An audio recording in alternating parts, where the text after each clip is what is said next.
Horror कहानियां थी। काला जादू।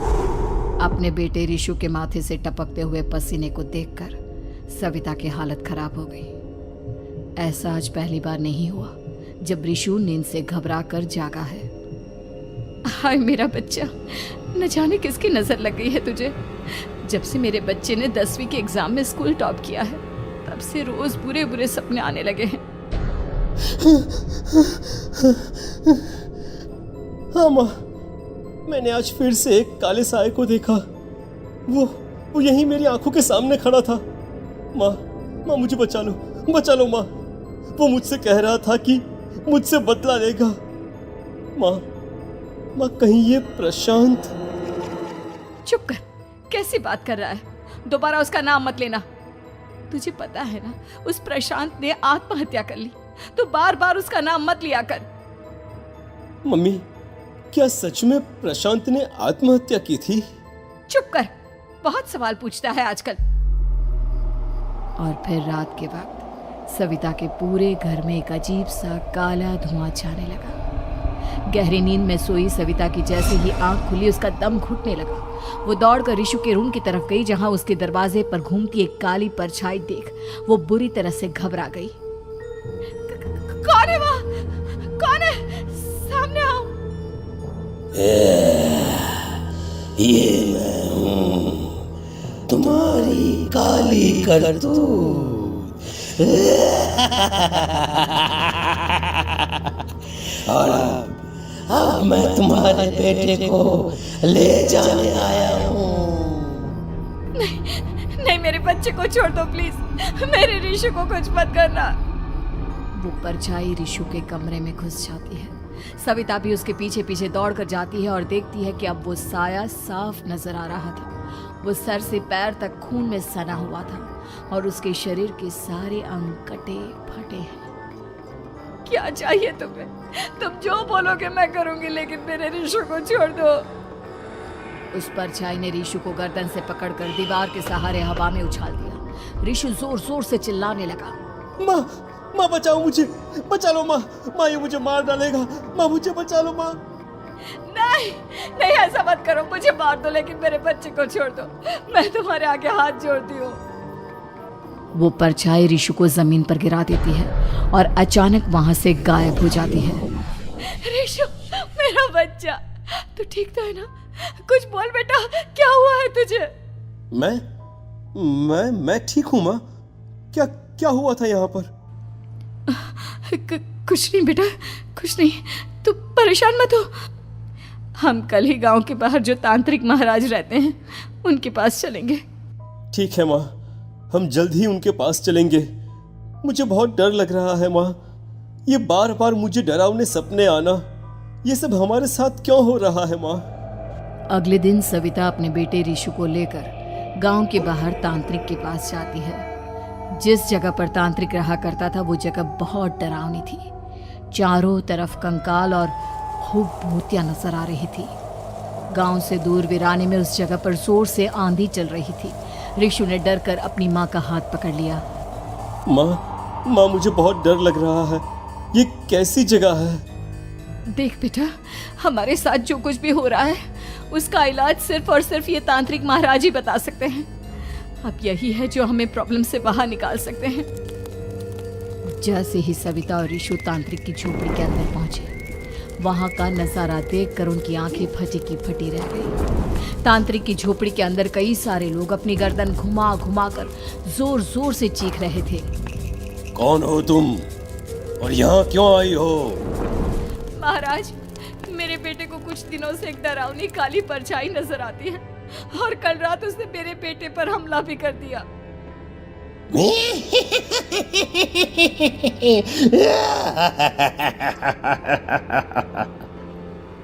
मम्मी हमें यहाँ से चलना चाहिए।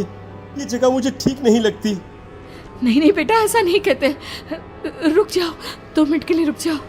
क्या कहा? काली परछाई? तुम्हारे बेटे पर किसी काली परछाई ने हमला किया?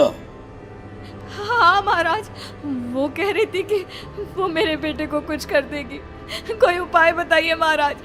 मेरे बेटे के साथ कुछ गलत नहीं होना चाहिए। तुमने किसी दूसरे के साथ गलत किया है तो तुम्हारे साथ भी गलत होकर ही रहेगा। तुमने किसी की जान ली है, किसी को मार डाला है तुमने। नहीं महाराज, मैंने ऐसा कुछ नहीं किया। मैंने किसी की जान नहीं ली। मुझे कोई उपाय बताइए। लगता है तुम इतनी आसानी से नहीं मानोगी। मैं तुम्हें अभी उस काली परछाई से मिलवा देता हूँ और वही सारा सच तुम्हारे सामने लेकर आएगा। सविता और ऋषु ने डर के मारे अपनी आंखें बंद कर ली। तभी अचानक तांत्रिक की झोपड़ी में अजीबोगरीब आवाजें गूंजने लगी। सविता और ऋषु बुरी तरह से कांप रहे थे। आंखें खोलो और अपने सामने देखो। क्या यही है वो जिससे तुम कल रात को मिली थी? बताओ मुझे। हाँ, इसने कल रात मेरे बेटे के ऊपर हमला किया था। ये उसी लड़के की भटकती हुई आत्मा है जिसे कुछ दिन पहले तुमने मार डाला था। मम्मी ये महाराज क्या कह रहे हैं? क्या सच में आपने किसी की जान ली है, किसी को मार डाला है? अगर हाँ तो बताइए ना मम्मी, किसको मारा है आपने? किसको? तुम्हारी माँ इतनी आसानी से सच नहीं बताएगी बेटा। इसने एक बच्चे की जान ली है। कहीं उसका नाम प्रशांत तो नहीं महाराज? वो मेरा दोस्त है, मेरा पड़ोसी है। सही पहचाना।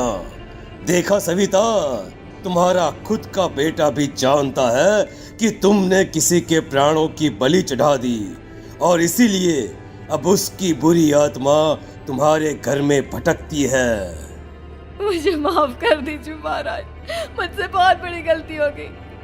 प्रशांत हमारे पड़ोसी का बेटा था। हर बार उसके नंबर मेरे बेटे से ज्यादा आते थे और इसलिए मैंने उसके कमरे के बाहर काला जादू किया था, पर मुझे नहीं पता था कि वो मर जाएगा। तुम्हारे उसी काले जादू वाली गुड़िया के अंदर एक बुरी आत्मा थी जिसने उस बच्चे के दिमाग पर बुरा असर कर दिया और उसी की वजह से उस लड़के ने अपनी बालकनी से कूदकर आत्महत्या कर ली। इसकी वजह सिर्फ और सिर्फ तुम हो, तुम। नहीं महाराज, जो कुछ भी हुआ मुझे नहीं पता था कि प्रशांत अपनी जान दे देगा। प्रशांत की आत्मा इस वक्त तुम्हारे सामने खड़ी है, हमसे बात करना चाहती है। बोलो क्या कहना चाहते हो? मैं जीना चाहता था, बड़ा होकर कुछ बनना चाहता था। आपके बेटे से मुझे कोई परेशानी नहीं थी। अरे वो तो मेरा अच्छा दोस्त था। मुझे माफ कर दो बेटा, मुझसे बहुत बड़ी गलती हो गई, मुझे माफ कर दो। माफ करने से मुझे वापस जिंदगी नहीं मिल जाएगी। मेरे माँ बाप आज भी मेरे लिए रोते हैं। आपने मेरे साथ बहुत गलत किया है, बहुत गलत। और तभी अचानक प्रशांत की आत्मा वहां से गायब हो जाती है। सविता जोर जोर से रोने लगती है। सुन लिया तुमने? ये तुम्हारे अपने ही किए हुए पाप हैं जो इस तरह से तुम्हारे सामने आ रहे हैं। माँ, ये आपने अच्छा नहीं किया। सिर्फ 10th बोर्ड के एग्जाम में मैं टॉप कर पाऊं, इसलिए आपने मेरे दोस्त के ऊपर काला जादू कर दिया। नहीं मम्मी, नहीं, अब हम कभी खुश नहीं रह पाएंगे, कभी नहीं। मेरे दोस्त की आत्मा को कभी शांति नहीं मिलेगी मम्मी, कभी नहीं। लेकिन मैंने जो कुछ भी किया सिर्फ तुम्हारे लिए किया। वो लड़का हमेशा फर्स्ट पोजीशन पर आ जाता था और इस वजह से हमेशा तुम्हारे मार्क्स कम पड़ते थे। मैंने तो सिर्फ उस पर एक छोटा सा काला जादू किया था बेटा। मुझे क्या पता था कि उसका ये नतीजा निकलेगा। जिस गुड़िया को तुमने उस लड़के के कमरे के दरवाजे पर लगाया था, दरअसल उसके अंदर एक बुरी आत्मा का प्रवेश हो गया था, जैसा कि अक्सर काला जादू करते समय हो जाता है। मुझे अपनी गलती का एहसास हो गया है। मैं प्रायश्चित करना चाहती हूँ। आप बताइए मैं क्या करूँ? प्रशांत के घर जाकर उस काली गुड़िया को वहां से निकालकर यहाँ लेकर आओ।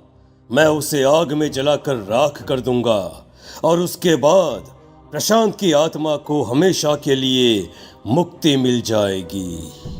अगली रात सविता चुपचाप अपने पड़ोसी प्रशांत के घर जाती है। प्रशांत के माँ बाप प्रशांत की मौत के बाद उस घर को छोड़कर हमेशा के लिए वहां से चले गए थे। जैसे ही सविता उस घर के अंदर कदम रखती है, उसका सामना अजीबोगरीब हैवानियत से भरी आवाज़ों से होने लगता है। ऐसा लग रहा था जैसे कोई बुरी तरह से चीख रहा हो। सविता जैसे ही प्रशांत के कमरे के बाहर पहुंचती है, वहां पर लटकी हुई गुड़िया के शरीर से खून टपकने लगता है। ये क्या हो रहा है? इस गुड़िया के शरीर से खून क्यों टपक रहा है? सविता हिम्मत करते हुए उस गुड़िया को वहां से उतारने की कोशिश करती है, लेकिन तभी अचानक से बहुत भयानक दिखने वाली औरत उसकी आंखों के सामने आकर खड़ी हो जाती है। मैं यहाँ से कहीं नहीं जाऊंगी, और अगर तूने मुझे यहाँ से हटाने की कोशिश की तो मार डालूंगी मैं तुझे। नहीं नहीं, मुझे तुम्हें यहाँ से ले जाना ही होगा, नहीं तो मेरा बेटा, उसकी जान को खतरा है। मैं तुम्हें नहीं छोड़ सकती।